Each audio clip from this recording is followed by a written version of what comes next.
Hello guys, welcome back. Today we are reading chapter 14 on the dark path. Only now, entering the woods on the footpath, did Anne-Marie realize how cold the dawn was. She had watched and helped earlier as others donned sweaters, jackets, and coats, and she had peered into the night, following them with her eyes as they moved silently off, bulky in their garments, blankets in their arms. But she wore only a light sweater over her cotton dress. Though the October day later would be warmed by sunlight, it was now gray, chilly, and damp. She shivered. The path curved, and she could no longer look behind her and see the clearing with the farmhouse outlined against the pale sky and the lighting meadow beyond. Now there were only the dark woods ahead. Underfoot, the path, latticed with thick roots hidden under the fallen leaves, was invisible. She felt her way with her feet, trying not to stumble.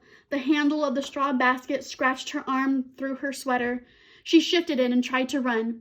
She thought of a story she had often told Kirsty as they cuddled in bed at night.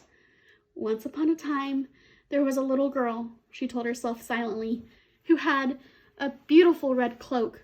Her mother had made it for her. She wore it so often that everyone called her Little Red Riding Hood. Kirsty would always interrupt there. Why was it called a Red Riding Hood? Kirsty would ask. Why didn't they just call her Little Red Cloak? Well, it had a hood that covered her head. She had beautiful curls like you, Kirsty. Maybe someday Mama will make you a coat with a hood to cover your curls and keep you warm. But why? Kirsty would ask. Was it a riding hood?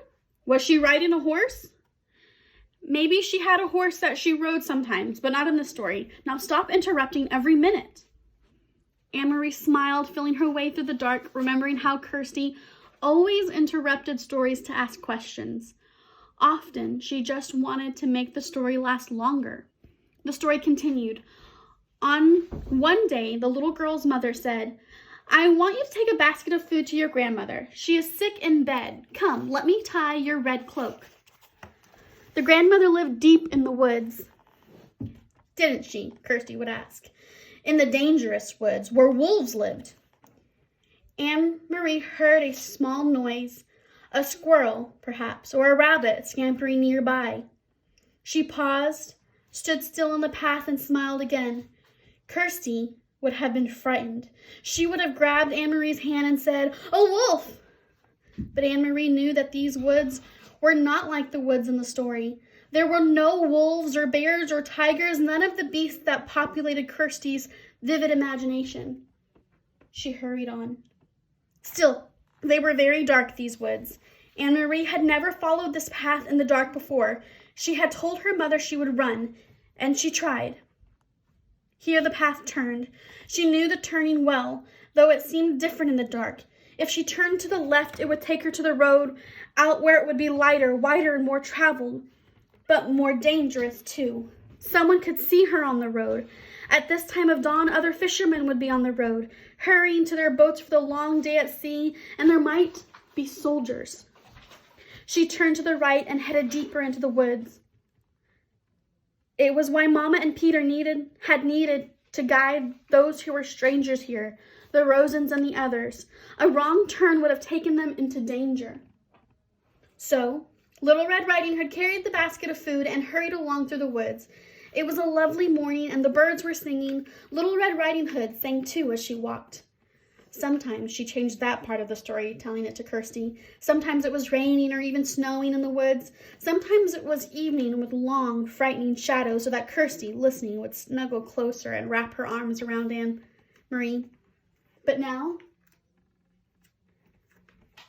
telling it to herself, she wanted sunlight and a bird song. Here the path widened and flattened. It was the place where the woods opened on one side and the path curved beside a meadow on the edge of the sea.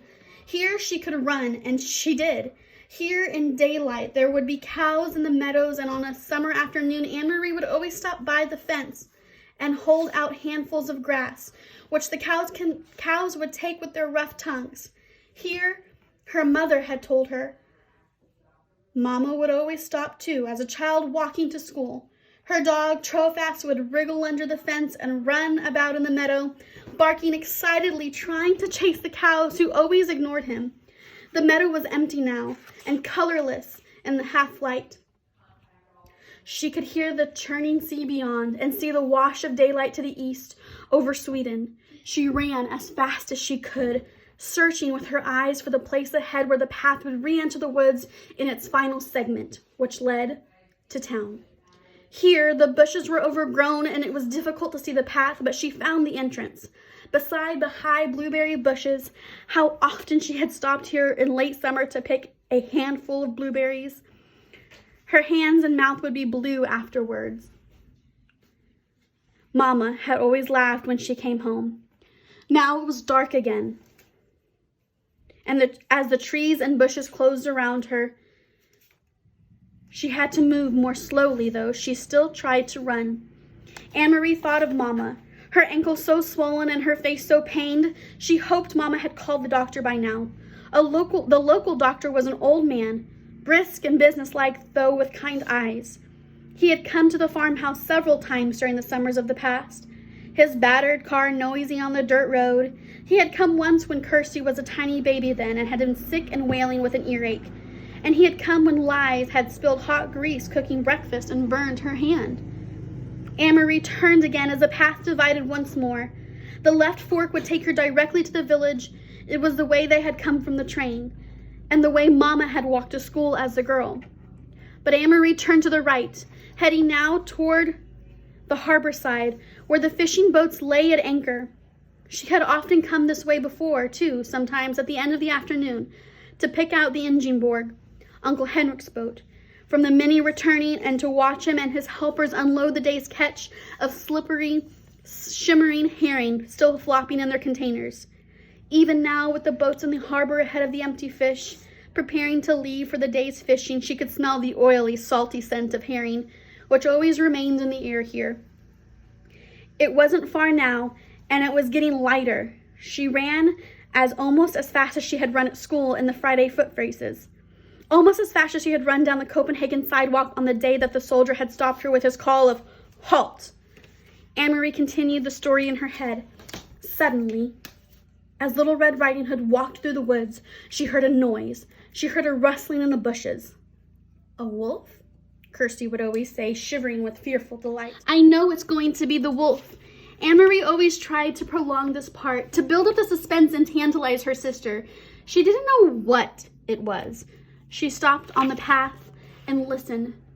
Something was following her in the bushes. Little Red Riding Hood was very, very, very frightened. She would stop, would stay silent for a moment, and beside her in the bed she could feel Kirsty holding her breath. Then Anne-Marie would go on in a low, dread-filled voice. She heard a growl. Anne-Marie stopped suddenly and stood still on the path. There was a turn immediately ahead. Beyond it, she knew as soon as she rounded the turn, she would see the landscape open to the sea. The woods would be behind her, and ahead of her would be the harbor, the docks, and the countless fishing boats. Very soon it would be noisy there, with engines starting, fishermen calling to one another, and gulls crying. But she had heard something else. She heard bushes rustling ahead. She heard footsteps, and she was certain it was not her imagination. She heard a low growl. Cautiously, she took a step forward and another. She approached the turn in the path, and the noises continued. Then they were there, in front of her, 4 armed soldiers. With them, straining at taut leashes, were 2 large dogs, their eyes glittering, their lips curled.